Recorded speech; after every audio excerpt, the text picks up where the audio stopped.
Hey guys, I'm Brandon Schuler. Florida is known as the fishing capital of the world, and if that capital has a headquarters, it's right here in Destin, Florida. Today we're on the Back Down 2, and we're gonna go out and catch some American red snapper and spend some time with some great friends.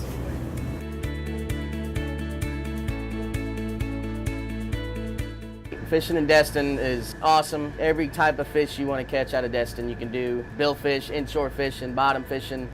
So Destin, when you really look at fishing in the U.S., is a hub. It's one of the most important destinations in the fishing lexicon. And Captain Phillip of the Back Down 2, he knows a lot about this. It's always been successful and it's proven. Destin is a city built on fishing. You know, it's been a long time heritage here in Destin. Yeah, I believe fishing's part of American culture, and I believe I am part of it. It's good to continue the heritage of fishing and keep it going. And it's a sport, people love to do it, that'll never get old. The fishery was opened in the early 1800s, the mid 1800s.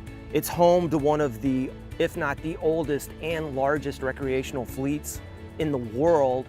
And this is where people come to either commercial fish or recreational fishing. You know, I grew up fishing with my father a lot as a younger kid, and I just remember the excitement, the joy, catching fish. It just brings a lot of joy to me to take people fishing and show them a good time and make memories. So wherever I go fishing in Florida with my buddies, they always ask me the same thing. Brandon, are we gonna catch fish today? And my answer is always the same thing. I don't know, maybe, we might. But when I come to Destin, the odds are in my favor that I'm gonna come back to the dock with a fish in hand.